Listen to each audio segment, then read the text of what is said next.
Welcome to my blog मित्रांनो. तर मी चाललो आता दंडात जाण्याचं कारण म्हणजे पराखणते, मग पराखणल्यावर मग रवणा सुरू होते. मग आता आपण जाऊया वावरात गेल्या तुम्हाला व्ह्यू दाखवतो. अजून बाया यायचेच आहे.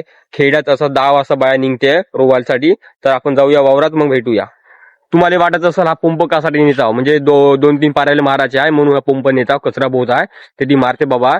तर तुम्हाला नजारा दाखवतो गावाकडला, बघून घ्या नजारा. क्वालिटी लो आहे, थोडा समजून घ्या. तर काल रात्री पाणी आला होता म्हणून ते बांध्या भरल्या, बघून घ्या. काल रात्री पाणी आल्यामुळे बांध्या भरल्या आहे. तर इथे पण पाणी भरला, बघू शकता. तेव्हा मी पंप पण नेता. जर पाणी आला तर असा चिखल होते मित्रांनो. तर ते आहे आमच्या बांध्या, बघू शकता. इकडे बोडी आहे, इकडे बोडीमध्ये पाणी भरून आहे. आणि हे आमच्या मेंढ्या, बघू शकता. आमच्या हे मेंढ्या. तर आपण जाऊया त्या बांध्याकडं. तर हे आहे आमच्या बांध्या, बघू शकता. हे बघून घ्या. हे बघा, हे पर्याची बांधी आहे, आणि हे एक बांधी, आणि हे एक बांधी, आणि एक बांधी. आणि तो जो पारा दिसतोय ना, पाराच्या मागं पण आहे. तिकडं पण आमचा हा पहिला रवते, म्हणजे हा परा खणते, मग परा खणल्यावर तिकडला जाऊन खणते. तर असं आमच्या 4 बांध्या, बघू शकता. बोडी पण भरून आहे, बघूया. गावाकडे पाणी आल्यावर नजारा एवढा सुपर दिसते की खूपच बघू शकता. बघून घ्या.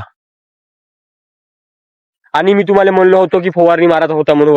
हे फवारणी आहे, आणि इथे कचरा आहे, इथे कचरा आहे, इथे पाऱ्या कचरा मारायचा. तर आमच्या बाया येऊन परा खणताय. तर मित्रांनो, बाया परा काढत आहे. तर भेटूया पुढच्या ब्लॉग मध्ये. सबस्क्राईब करायला विसरू नका. धन्यवाद.